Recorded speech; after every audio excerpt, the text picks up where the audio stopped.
When you picture the Greek underworld, your mind probably jumps to a fiery pit of doom and gloom, right? But the truth is, it's so much more complicated than that. It's a whole kingdom with its own laws, territories, and a king who might just be one of the most misunderstood gods in the entire pantheon. So let's take a guided tour and find out who this guy really was. Okay, so right off the bat, let's tackle the biggest question of all. Is Hades the god of the dead? Is he the one who's actually responsible for, death itself? And the answer? Well, it might surprise you, but no, not exactly. That's not his job at all. This is honestly one of the biggest myths about him, and once you get this, the rest of his kingdom starts to make a whole lot more sense. So, this first part really gets to the core of it all. See, Hades was the king of the underworld. It was his domain, he ruled it, but the actual act of dying, that wasn't his doing. To get the full picture, you have to go way back to how the gods came to power. Their father, Cronus, heard a prophecy that one of his kids would overthrow him, so he just swallowed them whole at birth. Fun guy. But the youngest, Zeus, was hidden away. When he grew up, he came back, freed his siblings, Hades included, and they waged a 10-year war against the older gods, the Titans. After they won, the three brothers, Zeus, Poseidon, and Hades, basically rolled the dice for the cosmos. Zeus got the sky, Poseidon got the sea, and Hades, the oldest brother, drew the underworld. That became his kingdom. And here is that crucial difference. Hades was the ruler, the king, but the actual job of collecting souls, that belonged to a totally different god, Thanatos, who was literally the personification of death. Think of it like this. Hades is the CEO of the afterlife, managing the whole operation. Thanatos is the guy in the field, the one who brings the souls to the front door. This is also why Hades got another name, Pluto, which means the rich one, because all the gold, silver, and gems in the earth belonged to him.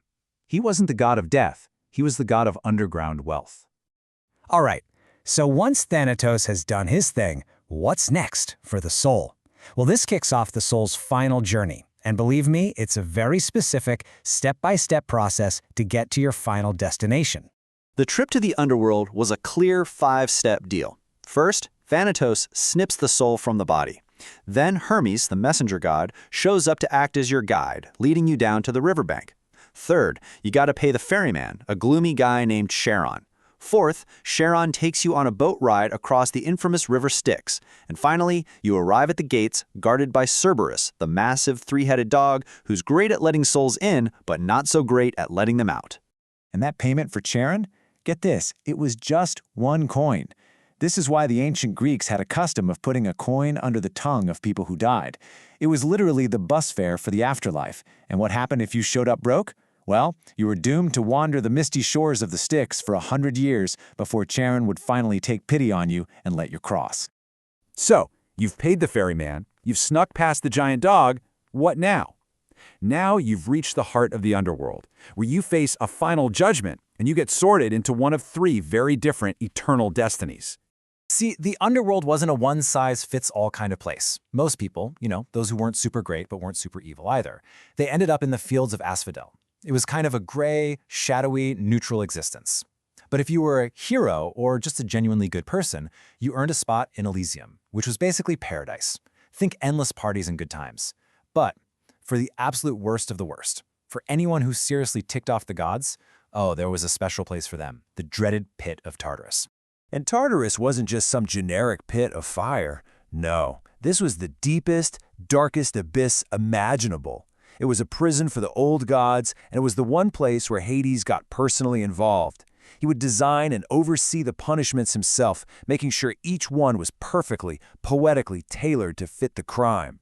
I mean, look at the fate of Tantalus. This guy betrayed the gods and did some truly unspeakable things.